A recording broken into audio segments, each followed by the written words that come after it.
Je ne me suis pas présenté au mariage. Elle n'a pas fait de scène, n'est-ce pas? Ryan Whitmore se tenait au bout du couloir de l'hôpital, desserrant sa cravate. Sa voix trahissait la confiance lasse d'un homme qui croyait que le monde attendrait après lui. Les examens de Vanessa étaient terminés. Le médecin avait dit qu'elle n'était pas en danger et qu'elle devait seulement rester en observation pour la nuit. Pour Ryan, Claire allait peut-être pleurer, envoyer quelques messages de colère et refuser de répondre à ses appels pendant 1 heure ou 2. Ensuite, elle attendrait qu'il revienne et s'explique. C'était ainsi que cela fonctionnait depuis 7 ans. Chaque fois qu'il avait abandonné Claire pour Vanessa, Claire finissait toujours par être celle qui faisait le premier pas vers la paix. Son assistant, Mark, ne répondit pas. Ryan se retourna et fronça les sourcils. Qu'y a-t-il? Mark déglutit. Mademoiselle Bennett n'a pas fait de scène. Une partie de la tension quitta le visage de Ryan.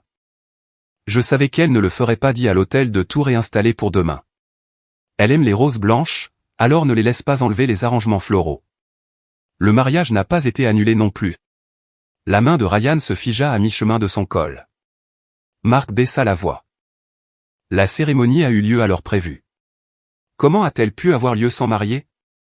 Mark le regarda et prononça difficilement ces mots, elle vous a remplacé.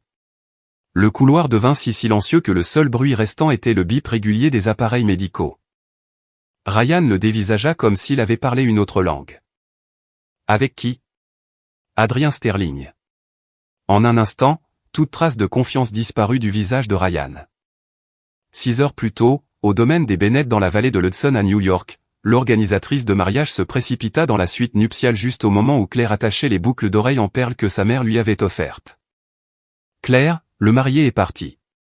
Le silence s'abattit sur la pièce. Claire se regarda dans le miroir. La femme qui lui renvoyait son reflet portait une robe en satin aux lignes épurées. Son maquillage était impeccable et son expression était d'un calme inattendu. Elle s'était levée à 4 heures ce matin-là et avait passé 5 heures à se préparer. L'allée devant le domaine était encombrée par les voitures des invités. Des centaines de personnes issues des milieux financiers et médiatiques de New York étaient déjà assises. L'équipe de diffusion en direct avait terminé l'installation. Ryan était parti 20 minutes avant la cérémonie. A-t-il dit où il allait? Demanda Claire. L'organisatrice hésita. Mademoiselle Vanessa Bennett a eu un accident de voiture. Monsieur Whitmore a reçu un appel et est parti immédiatement. Maya Cole, debout aux côtés de Claire, jeta violemment le bouquet sur la coiffeuse. Encore Vanessa. Maya travaillait avec Claire à North Star News et était sa meilleure amie. Elle savait mieux que quiconque combien de fois Vanessa avait utilisé la même tactique au cours des 7 dernières années. Une alerte cardiaque le jour de l'anniversaire de Claire. Trop d'alcool lors d'un anniversaire de rencontre. Une disparition soudaine pendant le dîner de promotion de Claire. Vanessa avait même prétendu s'être coupé la main dans son appartement le soir où Ryan prévoyait de la demander en mariage. À chaque fois, Ryan courait vers elle. À chaque fois, il disait à Claire, nous avons grandi ensemble. Je ne peux pas simplement l'ignorer. Le téléphone de Claire sonna. Le nom de Ryan s'afficha sur l'écran. Elle décrocha mais ne dit rien. Claire, je suis désolé, dit-il précipitamment. La voiture de Vanessa a heurté une glissière de sécurité. L'hôpital pense qu'elle a peut-être une hémorragie interne. Je dois rester avec elle. Tu es déjà à l'hôpital? Oui, la cérémonie commence dans 15 minutes. Il fit une pause comme s'il essayait de calmer un enfant déraisonnable. Je sais. Je vais demander à Marc de prévenir tout le monde que nous reportons cela à demain. Explique-le à grand-père Henri pour moi. Je prendrai en charge tous les frais de l'hôtel. Claire vit la chaleur quitter ses propres yeux dans le miroir. Et que se passera-t-il si Vanessa se sent à nouveau mal demain? Ne t'en prends pas à elle maintenant. La voix de Ryan se fit plus tranchante. C'est ta sœur. Ce n'est pas ma sœur. La pièce devint silencieuse. Vanessa n'était pas la fille biologique des Bennett. 26 ans plus tôt, une infirmière d'hôpital avait confondu 2 bracelets d'identification de nouveau-nés. Vanessa était rentrée chez elle avec la riche famille Bennett, tandis que la fille biologique des Bennett, Claire, avait été élevée dans un foyer violent par un père alcoolique. La vérité n'avait éclaté que lorsque Claire avait 22 ans, lorsqu'une correspondance dans une base de données avait révélé l'erreur. Charles et Eleanor Bennett avaient fait venir Claire à New York, mais ils n'avaient pas eu le cœur de renvoyer la jeune femme qu'ils avaient élevée pendant plus de 2 décennies.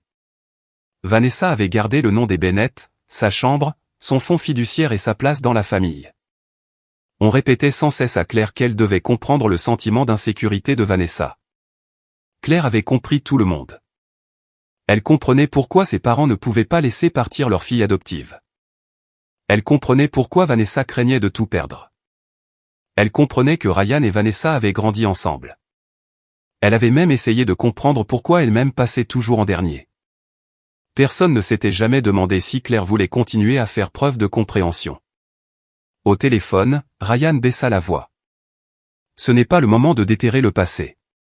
Vanessa attend ses résultats. Sois mature, Claire. Je me rattraperai demain. Comment? Nous célébrerons à nouveau le mariage.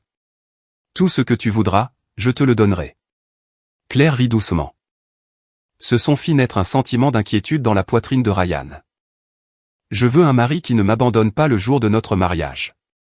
Claire. Ryan, c'est fini entre nous. Sa stupeur se transforma rapidement en colère. J'admets que partir était une erreur, mais tu ne peux pas jeter 7 ans de vie commune pour une seule urgence. Tu es bouleversé. Nous parlerons quand je serai de retour. Ce n'était pas une seule urgence, dit doucement Claire. C'était chaque choix que tu as fait pendant 7 ans. Elle mit fin à l'appel, retira ses boucles d'oreilles en perles et les remit dans leur boîte. Maya s'approcha. Je vais dire à l'organisatrice de tout annuler. Et si les tabloïds écrivent le moindre mot méchant, je t'aiderai à poursuivre chacun d'entre eux en justice. Claire ne répondit pas. Dehors, les musiciens avaient commencé la musique d'avant-cérémonie. Les invités attendaient toujours dans le jardin, ignorant ce qui s'était passé. Si Claire annulait maintenant, les gros titres du lendemain matin seraient impitoyables, la véritable héritière Bennett abandonnée à l'hôtel. La fille adoptive l'emporte à nouveau. C'était exactement la fin que Vanessa souhaitait. Claire prit son téléphone et chercha un numéro qu'elle n'avait pas appelé depuis des années. 3 ans plus tôt, un incendie s'était déclaré lors d'un gala de charité. Claire était retournée dans la fumée pour aider un serveur bloqué. Près de la cage d'escalier, elle avait trouvé Adrien Sterling inconscient. Elle l'avait traîné vers une fenêtre et était restée avec lui jusqu'à ce que les pompiers les sortent tous les deux de là. À son réveil, Adrien ne lui avait dit qu'une seule chose, « Je vous dois la vie. Si jamais vous avez besoin de quoi que ce soit, appelez-moi. » Claire n'aurait jamais imaginé qu'elle utiliserait réellement cette promesse. Le téléphone sonna une fois. Une voix grave et posée répondit. « Claire. » Elle sia. « Vous avez enregistré mon numéro. Je vous avais dit que j'attendais que vous me sollicitiez. » Dans un salon privé de l'aéroport de Teterboro, Adrien se tenait devant une grande baille vitrée. Au-delà, son avion attendait de décoller pour Zurich. Claire serra plus fort son téléphone. « Où êtes-vous? À Teterboro? Vous n'avez pas décollé? Dans 10 minutes. » Elle ferma les yeux. « Je devais me marier aujourd'hui. » « Je sais. » Le marié est parti. Il y eut un silence de 2 secondes. Quand Adrien reprit la parole, sa voix était plus froide. Où est-il allé? Rejoindre Vanessa. Cette fois, il ne dit rien. Claire se força à continuer. Vous avez dit que je pouvais vous demander n'importe quoi. Oui. J'ai besoin d'un marié. Le signal d'embarquement clignota au loin. Adrien regarda à travers la vitre son avion qui l'attendait. Avez-vous besoin de moi pour vous aider à terminer une cérémonie ou avez-vous besoin d'un véritable mari? Claire se figea. Elle avait seulement essayé de sauver le peu de dignité qui lui restait. Elle n'avait pas réfléchi au-delà de cette nuit. Je ne sais pas, admit-elle. Je sais seulement que je ne les laisserai pas transformer cette journée en l'humiliation qu'ils ont planifiée pour moi. Adrien prit son manteau et regarda son assistant, Ethan. Annule le vol.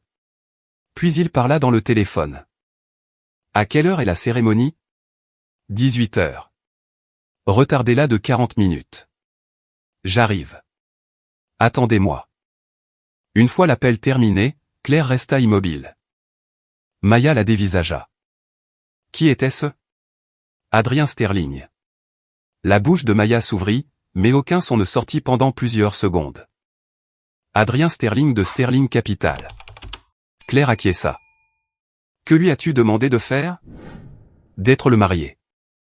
40 minutes tard, les portes de la chapelle se rouvrirent. Les invités s'impatientaient. La nouvelle du départ de Ryan avait commencé à se répandre. Certaines personnes plaignaient Claire. D'autres pouvaient à peine cacher leur satisfaction. Beaucoup étaient certains qu'elle ne se montrerait jamais. C'est alors que les musiciens entonnèrent à nouveau la marche nuptiale. Toutes les têtes se tournèrent. Claire entra seule dans la chapelle. Son père n'était pas à ses côtés. Elle ne baissa pas les yeux et ne chercha pas à se cacher. Sa longue traîne balayait l'allée tandis qu'elle marchait vers l'autel avec un tel aplomb qu'il était facile, pendant un instant, d'oublier qu'elle venait d'être abandonnée. Des murmures s'élevèrent des bancs.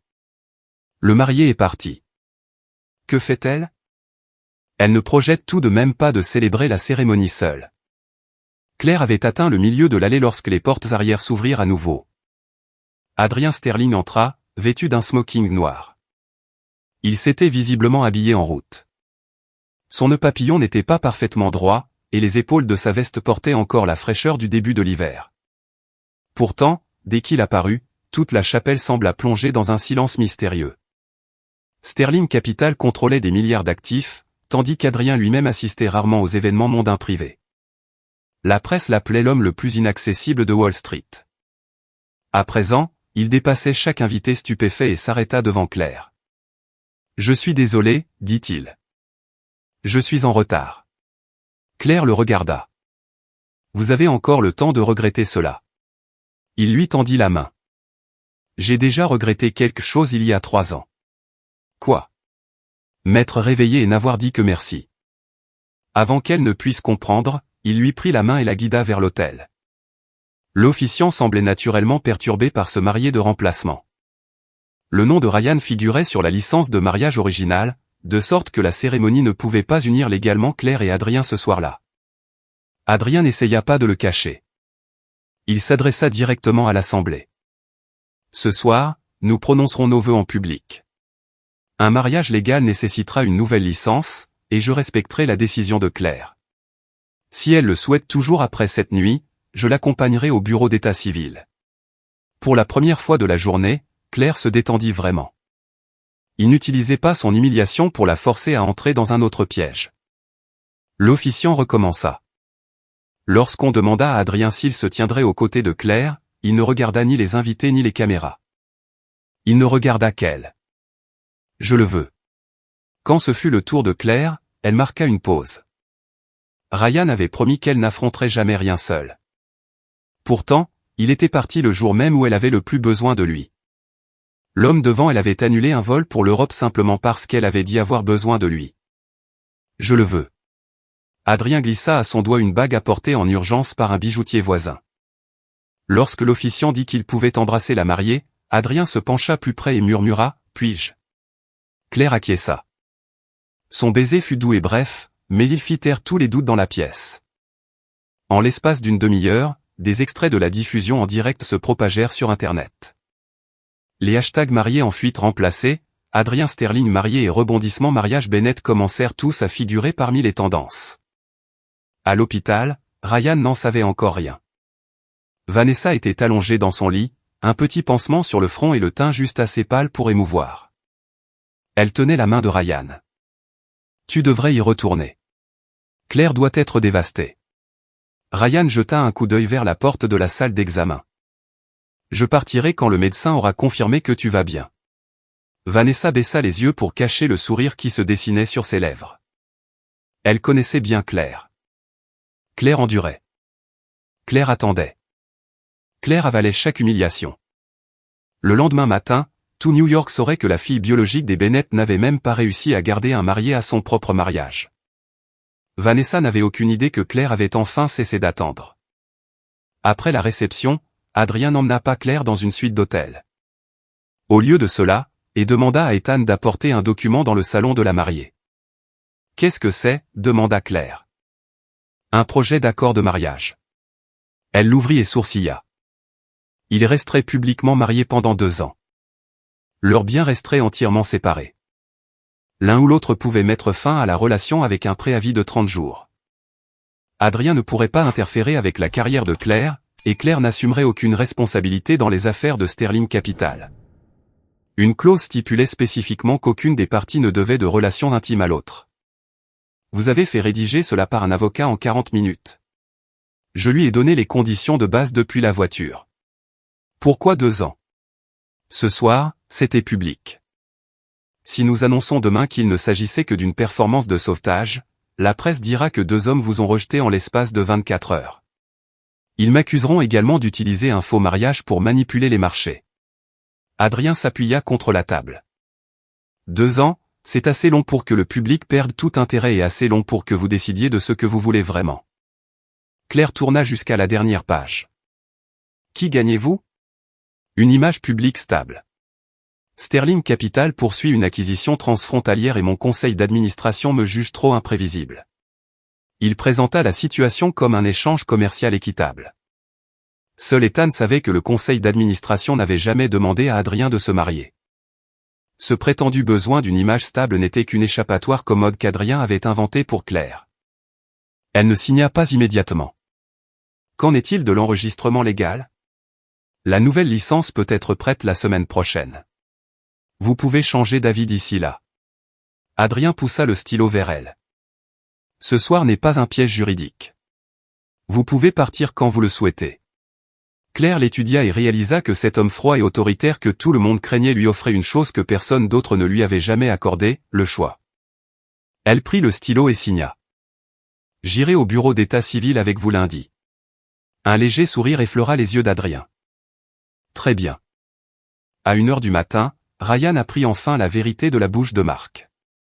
Il se précipita hors de l'hôpital et roula jusqu'au domaine des Bennett, mais les invités étaient partis. Des roses blanches écrasées gisaient le long de l'allée pendant que des ouvriers démontaient les éclairages. Ryan saisit le bras de l'organisatrice du mariage. Où est Claire? Monsieur Sterling l'a raccompagnée chez elle. Ils ne sont pas vraiment mariés. L'organisatrice le regarda mais ne répondit pas. Ryan appela Claire encore et encore. Elle ne décrocha jamais. Finalement, il se rendit à son appartement de Manhattan. Claire était en train de faire une petite valise. Elle n'emménageait pas encore dans le pantouse d'Adrien. Elle prévoyait seulement d'y rester quelques jours le temps de définir les règles de leur arrangement. Quand la sonnette retentit, elle s'attendit à voir Maya. Au lieu de cela, Ryan se tenait sur le pas de la porte. Sa cravate était de travers, ses yeux injectés de sang. Il ressemblait à un homme qui avait enfin réalisé que les événements avaient échappé à son contrôle. Que fais-tu exactement avec Adrien? Claire resta sur le seuil. Cela ne te regarde pas, bien sûr que si. Il y a quelques heures à peine, tu étais ma fiancée. Il y a quelques heures, tu es parti avant notre mariage. Vanessa a eu un accident. Le médecin dit qu'elle a une commotion cérébrale légère. Ryan la dévisagea. Comment sais-tu cela? Maya a appelé l'hôpital. Claire soutint son regard. Tu n'as même pas attendu qu'un médecin confirme son état avant de décider que des centaines d'invités et moi-même pouvions attendre. Dans ton esprit, on peut toujours me reporter à demain. Ryan s'approcha. Je pensais que tu comprendrais. J'ai compris pendant 7 ans. Ta cérémonie avec Adrien n'a aucune valeur juridique. Elle en aura une la semaine prochaine. Ryan devint livide. Tu fais cela pour me punir. Au début, peut-être qu'une partie de moi le faisait pour cela, admit Claire. Mais il m'a demandé ce que je voulais avant de prendre une décision. Ryan, cela seul, c'est bien plus que ce que tu m'as jamais donné. Il voulut l'attraper. Claire recula d'un pas. Ne me touche pas, Ryan se figea. En 7 ans, elle ne l'avait jamais regardé de cette façon. Elle n'était ni furieuse ni le cœur brisé. Elle le regardait comme s'il était un étranger. Je vais te laisser le temps de te calmer, dit-il. Quand tu réaliseras qu'Adrien ne t'épousera pas vraiment, tu comprendras que ce n'était qu'une impulsion. Claire ne discuta pas. Elle ferma la porte. Le déclic de la serrure fut discret, mais il résonna comme un mur qu'il ne franchirait plus jamais.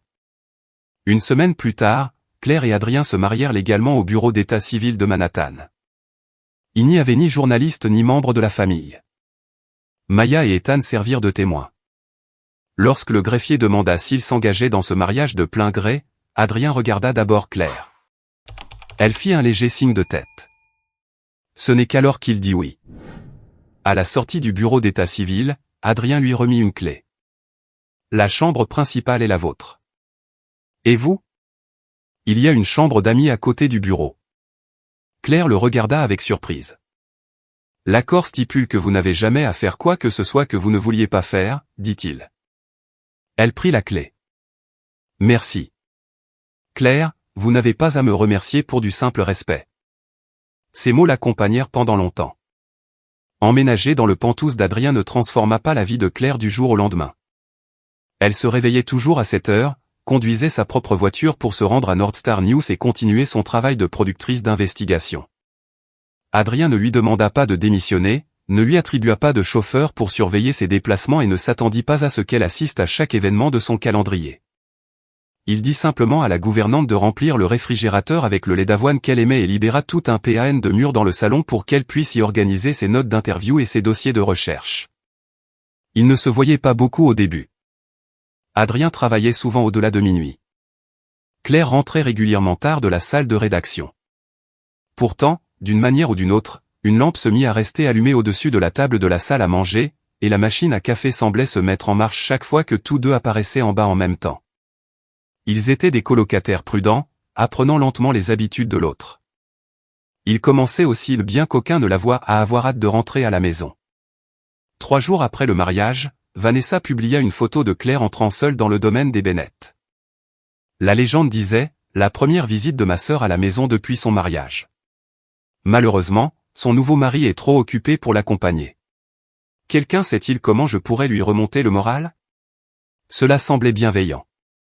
Les commentaires en dessous l'étaient beaucoup moins, un marié de remplacement n'allait jamais la prendre au sérieux. Adrien l'a seulement sauvée d'une humiliation publique. Elle avait un plan B prêt le jour de son mariage. Depuis combien de temps se voyait-il vraiment? Ryan est la véritable victime. Claire vit la publication alors qu'elle était assise dans le bureau de son grand-père. Henry Bennett était le seul membre de la famille à s'être fermement tenu à ses côtés depuis le jour de son retour. Il étudia la bague à son doigt avant de lui demander « Es-tu heureuse ?» « Je ne sais pas encore. »« Est-il gentil avec toi ?» Claire réfléchit à la question. « Il me respecte. » Henry acquiesça. Le respect dure plus longtemps que la passion. Au déjeuner, Vanessa posa son téléphone face visible sur la table pour que tout le monde voie les commentaires cruels. Eleanor Bennett fronça les sourcils en regardant Claire. « Quelle est exactement ta relation avec Adrien ? Si ce n'est que pour provoquer Ryan, mets-y fin rapidement.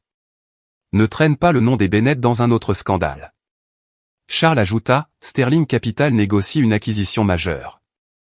Adrien ne peut pas consacrer son attention à la vie de famille. Tu devrais trouver un moyen de transformer ce mariage en une alliance utile. Claire posa sa fourchette. Donc, vous vous moquez que j'ai été abandonné. Vous vous souciez seulement de savoir si Adrien peut être utile à l'entreprise. L'expression d'Eleanor se durcit. Nous pensons à ton avenir. Vanessa a semé le chaos le jour de mon mariage, et aucun de vous deux n'a posé la moindre question. Maintenant que je suis marié, vous êtes impatient de m'apprendre à me servir de mon mari. Vanessa poussa un soupir offensé. Claire, je m'inquiète seulement pour toi. Adrien n'a même pas voulu t'accompagner à la maison. Pourquoi te sacrifier juste pour te venger de Ryan? Claire la regarda. Puisque tu t'inquiètes tant, pourquoi ne nous montres-tu pas ton rapport d'hôpital complet? Que tout le monde voit à quel point tu as été gravement blessé ce jour-là. Le sourire de Vanessa se figea. Une voix grave résonna depuis l'embrasure de la porte. Elle ne s'étant rien sacrifié. Tout le monde se retourna. Adrien entra, vêtu d'un pardessus anthracite. Ethan le suivait avec une valise. Claire se leva. Vous n'êtes pas censé être en route pour Zurich? Le vol a été retardé. Ethan garda sagement le silence. En réalité, l'avion avait déjà roulé sur la piste de décollage. Après qu'Adrien avait vu la publication de Vanessa, il avait ordonné à l'équipage de faire demi-tour vers la porte d'embarquement. Il s'approcha de Claire et posa naturellement une main sur le dossier de sa chaise. Je ne devais pas manquer la première fois que j'accompagne mon épouse chez elle. Vanessa força un sourire. Adrien, cela fait si longtemps. Son regard était glacial. Vous devriez m'appeler votre beau-frère. L'atmosphère autour de la table se tendit. Vanessa s'empressa de verser quelques larmes. C'est seulement une habitude. Nous nous connaissions aussi en grandissant. Connaître quelqu'un ne vous rend pas proche pour autant. Adrien tira la chaise à côté de Claire et s'assit. Charles adopta rapidement un ton plus chaleureux et commença à poser des questions sur l'acquisition de Sterling Capital. Adrien répondit poliment sans prendre le moindre engagement commercial. Eleanor aborda prudemment le sujet des 10% de part de Claire dans l'entreprise de la famille Bennett. Henry lui a initialement donné ses actions comme cadeau de mariage. Compte tenu des circonstances inhabituelles de cette union, le trust familial devrait peut-être les gérer temporairement. Henry posa sa fourchette avec un bruit sec. J'ai donné ces actions à Claire. Personne n'a besoin de les gérer à sa place. Adrien ajouta, Claire a son propre avocat et son conseiller financier. Ses actifs relèvent de son seul contrôle. Vanessa dit soudain, pourtant, Claire vient de dire qu'elle pourrait se réconcilier avec Ryan. Claire fronça les sourcils. Quand ai-je dit cela? Dans la cuisine. Tu as dit que si ce mariage échouait, tu retournerais peut-être avec Ryan. C'était une pure invention. Vanessa s'attendait visiblement à ce qu'Adrien réagisse avec colère. Au lieu de cela, il se tourna vers Claire. Avez-vous dit cela? Non. Alors je vous crois. 5 mots simples détruisirent tous les pièges que Vanessa avait préparés. Adrien prit la main de Claire au bord de la table. Sa voix était douce mais porta jusqu'à chaque personne présente dans la pièce. Je me moque de qui elle a aimé par le passé. Ce qui m'importe, c'est de savoir qui s'imagine pouvoir blesser mon épouse à partir d'aujourd'hui. Les doigts de Claire tremblèrent dans les siens. Leur accord exigeait qu'ils maintiennent l'apparence d'un couple uni devant la famille.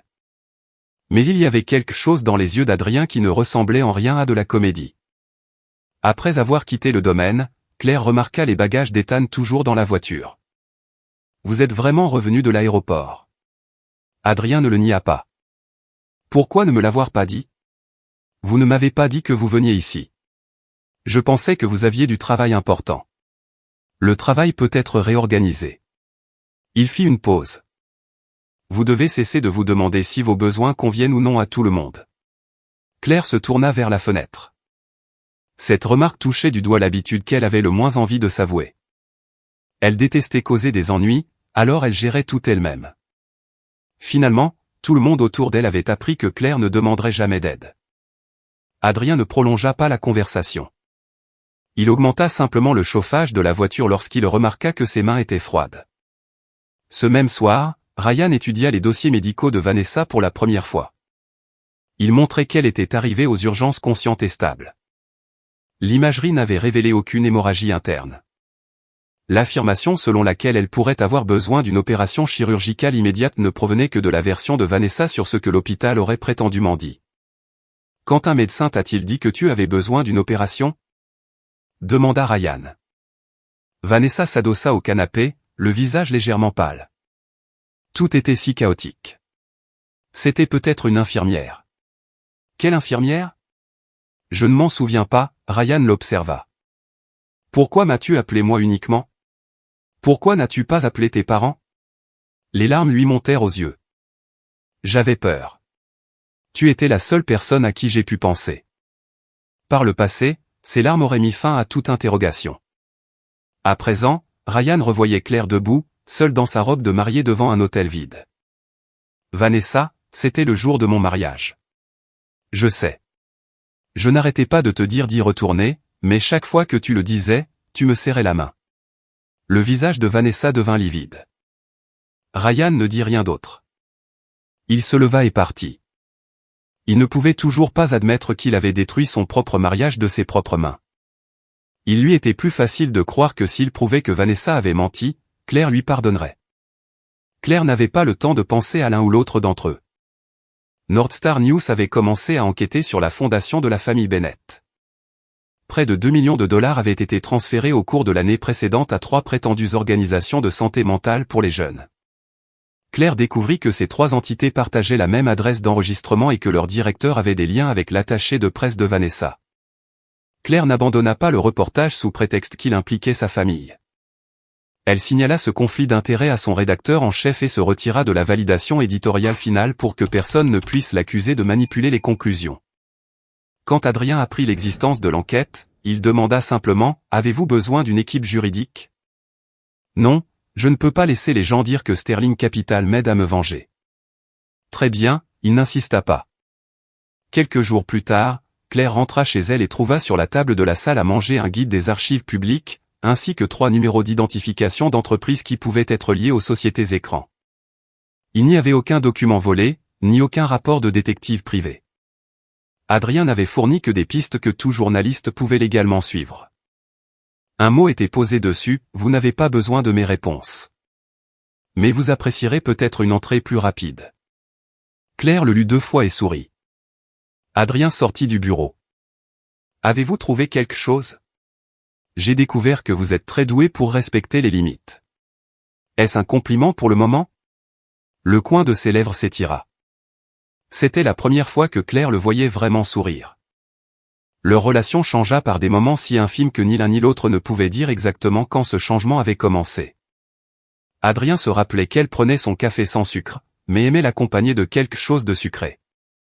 À 16 heures, Claire apprit qu'il réajustait ses boutons de manchette de manière répétée avant les réunions difficiles, non pas par vanité, mais parce que c'était le seul signe visible de sa nervosité. Elle assista avec lui à un dîner de charité de Sterling Capital. Lorsqu'un administrateur insinua que le mariage d'Adrien n'était qu'une stratégie de relations publiques, Claire ne se cacha pas derrière son mari. Elle leva son verre et dit calmement, quelle que soit la manière dont notre mariage a commencé, au moins, il n'abandonne pas ses engagements quand cela compte. Pour une société d'investissement, je considérerais cela comme un avantage. Adrien la regarda longuement. Sur le chemin du retour, il dit soudain, je suis allé à l'hôpital pour vous chercher il y a 3 ans. Après l'incendie, vous étiez déjà parti. Je n'avais eu qu'une légère inhalation de fumée. Je n'y étais pas pour faire examiner mes blessures. Alors pourquoi y étiez-vous ? Adrien garda le silence un instant. Je voulais vous inviter à dîner. Claire le dévisagea. Pourquoi ne pas m'avoir contacté plus tard ? Le lendemain matin, les informations annonçaient vos fiançailles avec Ryan.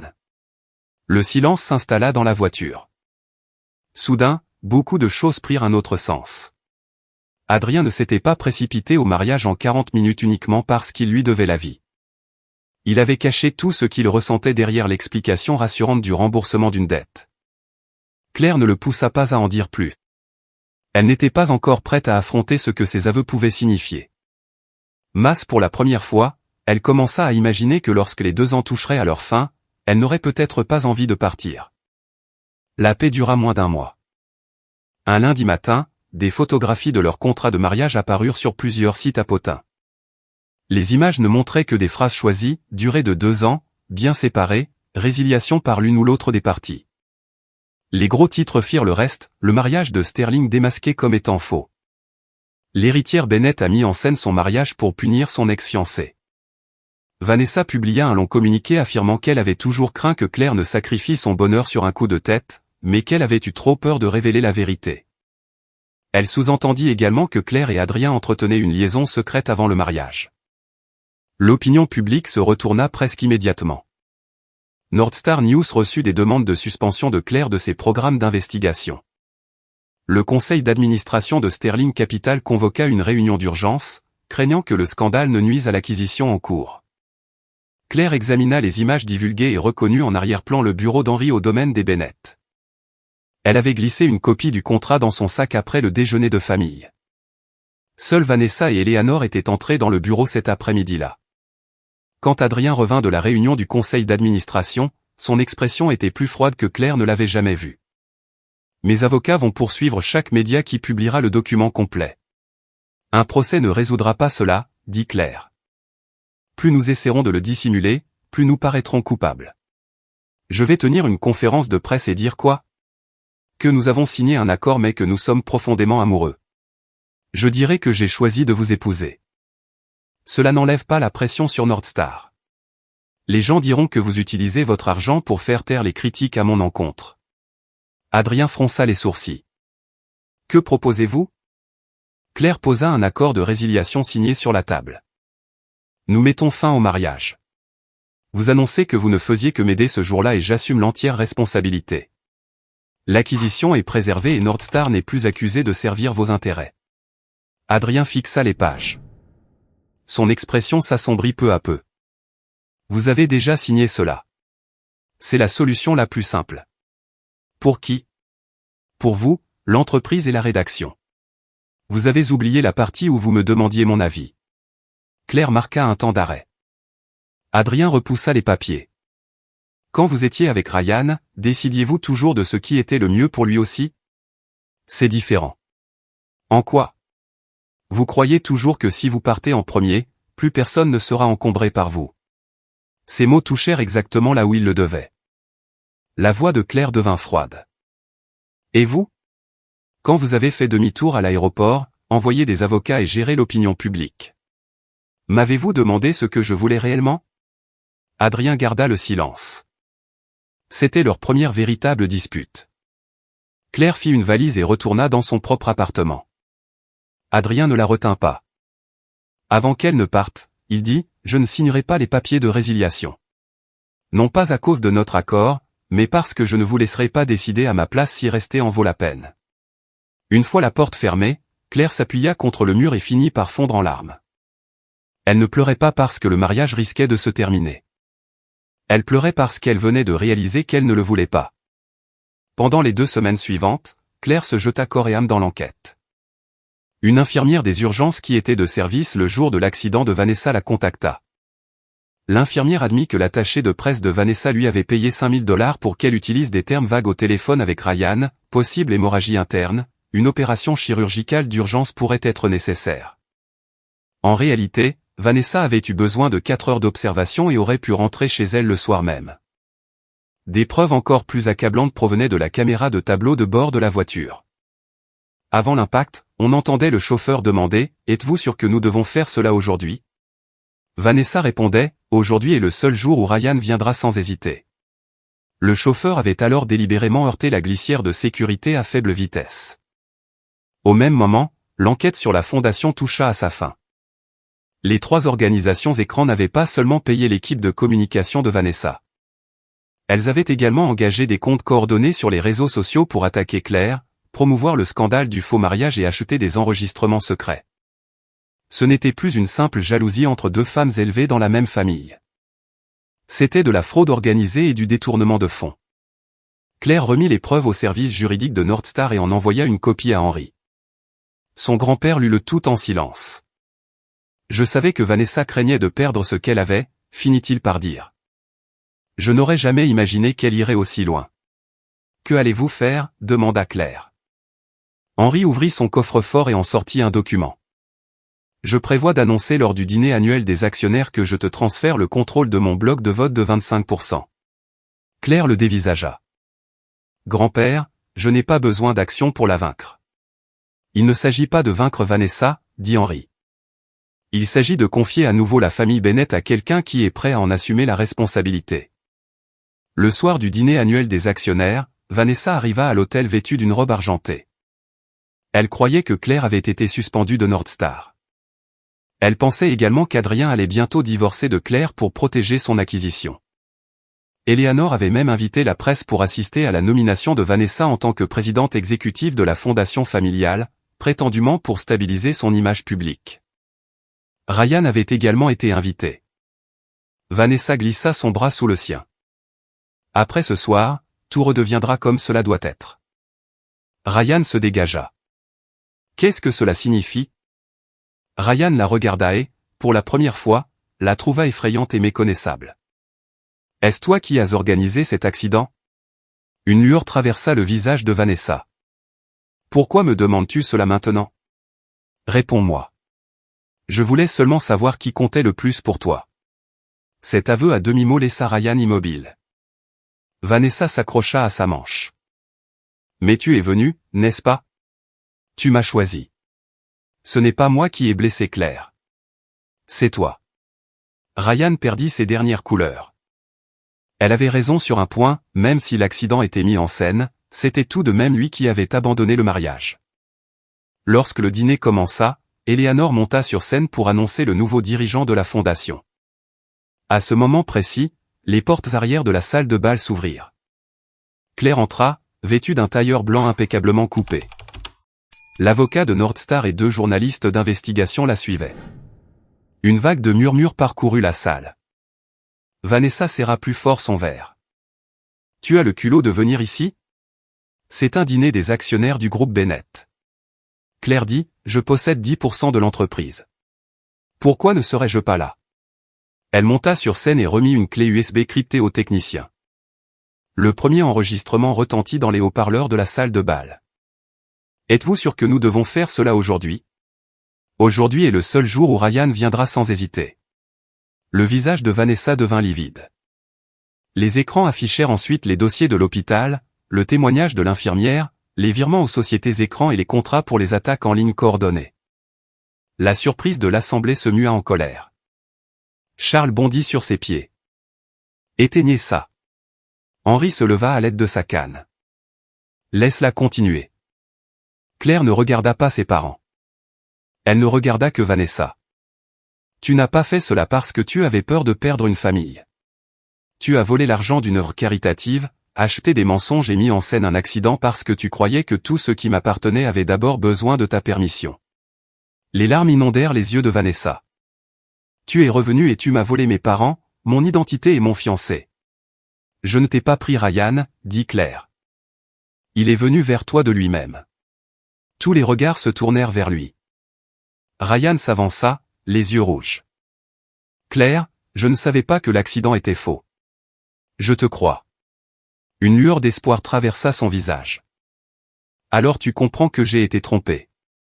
Si j'avais su. Si tu avais su que Vanessa n'était pas en danger, peut-être serais-tu revenu au mariage, » l'interrompit Claire. « Mais pendant 7 ans, tu l'as cru en premier et tu as exigé que je comprenne ensuite. Tu ne m'as pas perdu parce qu'elle a dit un mensonge. Tu m'as perdu parce que tu as choisi, à maintes reprises, chaque mensonge qui me blessait. » Les lèvres de Ryan bougèrent, mais aucune défense ne sortit de sa bouche. Claire sortit la bague de fiançailles qu'il lui avait offerte autrefois. Elle ne l'avait pas portée depuis le mariage. Elle l'avait apportée ce soir uniquement pour la lui rendre. Elle la déposa dans la paume de sa main. « Tu disais toujours que j'attendrais. Maintenant, tu sais que ce n'est pas le cas. » Ryan referma la main sur la bague comme s'il tenait une vie qu'il ne pourrait plus jamais récupérer. Eleanor se précipita sur la scène. « Claire, nous pouvons régler cela en privé. Vanessa a commis une terrible erreur, mais si tu confies cela à la police, tu vas la détruire. » Claire regarda sa mère. « Quand je suis revenu à la maison à 22 ans, vous m'avez dit que Vanessa était innocente et m'avez supplié de ne pas gâcher sa vie. Maintenant, elle a détourné des fonds caritatifs et simulé un accident, et vous vous attendez encore à ce que je la protège. » Le visage d'Eleanor devint livide. « Je ne subirai plus jamais les conséquences du favoritisme d'autrui, » ajouta Claire. Henri annonça que Vanessa était immédiatement démise de toutes ses fonctions au sein de la fondation et de l'entreprise. Toutes les preuves seraient transmises aux autorités judiciaires et à des auditeurs indépendants. Puis, il transféra le contrôle de ses 25% de droits de vote à Claire. À partir de ce jour, Claire occupera mon siège. Des applaudissements éclatèrent au fond de la salle de bal et se propagèrent dans la foule. À ce moment précis, Adrien apparut à l'entrée. Il n'avait pas d'équipe de relations publiques ni d'avocat s'exprimant en son nom. Il se dirigea seul vers la scène. Le cœur de Claire rata un battement en l'apercevant. Il ne s'était pas parlé depuis 2 semaines. Adrien prit le micro. « Certains rapports concernant mon contrat de mariage avec Claire sont vrais. » La salle devint silencieuse. « C'est moi qui ai proposé cet accord. La limite de temps, la séparation des biens et les conditions de résiliation ont toutes été conçues pour s'assurer que Claire ait encore le choix après ce qui s'est passé au mariage. » Il la regarda. « Ce qui est faux, c'est que je l'ai épousée pour les affaires. » Adrien sortit de sa veste l'accord de résiliation non signé et le déchira en 2 devant tout le monde. « Sterling Capital ne m'a jamais imposé de me marier. Je voulais séduire Claire il y a 3 ans. J'étais simplement arrivé trop tard. Quand elle m'a appelé le jour de son mariage, elle ne cherchait pas un plan B. On me donnait enfin la chance de me tenir à ses côtés. » Les yeux de Claire s'embuèrent. Adrien s'approcha d'elle et baissa la voix pour que de sorte qu'elle seule puisse l'entendre. « Je n'aurais pas dû essayer de tout résoudre pour vous. Je n'aurais pas dû vous faire sentir qu'accepter mon aide signifiait me devoir quelque chose. Et je n'aurais pas dû décider de partir à votre place. Claire dit, alors, décidons à nouveau. Il sortit la bague qu'ils avaient utilisée au bureau d'état civil, mais ne la lui passa pas au doigt. Pas de limite de 2 ans, pas d'obligation de relations publiques, pas de sauveur ni de sauvetage. Claire, choisis-tu de commencer ce mariage avec moi pour de vrai? Des centaines de personnes attendaient. Claire ne répondit pas immédiatement. Adrien ne la pressa pas. Il attendit, tout simplement. C'était pour cela qu'elle était tombée amoureuse de lui. Il venait quand elle l'appelait, mais ne la forçait jamais à le suivre. Il la protégeait, mais s'effaçait lorsqu'elle disait avoir besoin d'espace. Il disait ce qu'il voulait tout en lui laissant le choix final. Claire lui tendit la main. J'ai une condition. Dis-moi. Tu ne prendras plus jamais de décision à ma place. Adrien acquiesça. Toi non plus. Elle sourit. Marché conclu. Il lui glissa à nouveau la bague au doigt. 1 an plus tard, Claire et Adrien célébrèrent un petit mariage au bord de l'Hudson. Il n'y avait pas de diffusion en direct, pas de salle remplie d'invités d'affaires, et personne ne disparut avant les vœux. Maya était la demoiselle d'honneur. Ethan gardait les alliances. Henri était assis au premier rang, souriant comme un homme qui avait enfin posé son fardeau. Les parents de Claire étaient invités, mais ils étaient assis à l'arrière. Claire ne prétendit pas que le passé n'avait jamais existé. Elle leur donna simplement une chance de construire une relation différente s'ils étaient prêts à la mériter. Vanessa restait sous le coup d'une enquête pour fraude et détournement de fonds. Ryan démissionna de son poste dans l'entreprise familiale et quitta New York. Il écrivit de nombreuses lettres d'excuses à Claire. Elle n'en répondit à aucune. Au bout de l'allée, Adrien regardait Claire avec la même attention inébranlable qu'il avait montrée la première fois qu'il était arrivé comme son marié de remplacement. Lorsque l'officiant lui demanda si elle le choisissait, Claire n'hésita pas, je le veux. Après la cérémonie, Maya glissa un bras sous le sien et demanda, t'es-tu déjà demandé ce qui a vraiment changé ta vie? Est-ce le fait que Ryan s'est enfui, ou l'appel téléphonique que tu as passé à Adrien? Claire regarda son mari qui s'avançait vers elle. Aucun des deux. Qu'est-ce que c'était alors? C'était le moment où j'ai décidé d'arrêter d'attendre un homme qui me remettait toujours à demain. Bien plus tard, Ryan demanda à Mark si Claire avait pleuré ou fait une scène lors du mariage qu'il avait manqué. Mark lui dit la vérité, elle ne l'avait pas fait. Elle avait simplement choisi un autre marié.